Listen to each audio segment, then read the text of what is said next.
गुन्हे शाखा अंबड युनिट 3ची उल्लेखनीय कामगिरी. खुनाचा प्रयत्न व दरोडा अशा 2 गंभीर गुन्ह्यात 2 महिन्यांपासून पाहिजे असलेले 2 आरोपी गुन्हे शाखा अंबडच्या ताब्यात.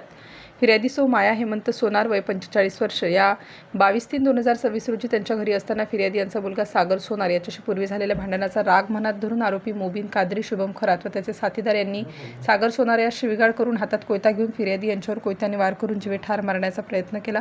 त्याबाबत अंबड पोलीस ठाणे येथे गुन्हा दाखल करण्यात आला. गुन्हे शाखा अंबड युनिट 3 कडील पोलीस हवालदार यांना नमूद गुन्ह्यातील पाहिजे असलेले आरोपी मोबिन कादरी व शुभम खरात हे पोद्दार स्कूल पाथर्डी फाटा नाशिक येथे येणार असल्याची गुप्त बातमीदारामार्फत माहिती प्राप्त झाली असता गुन्हे शाखा अंबड युनिट 3चे अधिकारी व अंमलदार यांनी पोद्दार स्कूल पाथर्डी फाटा नाशिक परिसरात सलग 2 दिवस सापळा लावून नमूद गुन्ह्यातील पाहिजे असलेले आरोपी मोबिन तन्वीर कादरी वय 28 वर्ष, शुभम दादाराव खरात वय 23 वर्ष यांना ताब्यात घेतलं असून त्यांचा नमूद गुन्ह्यात सहभाग असल्याचे निष्पन्न झाल्याने त्यांना पुढील कारवाई कामी अंबड पोलीस ठाणे यांच्या ताब्यात देण्यात आले.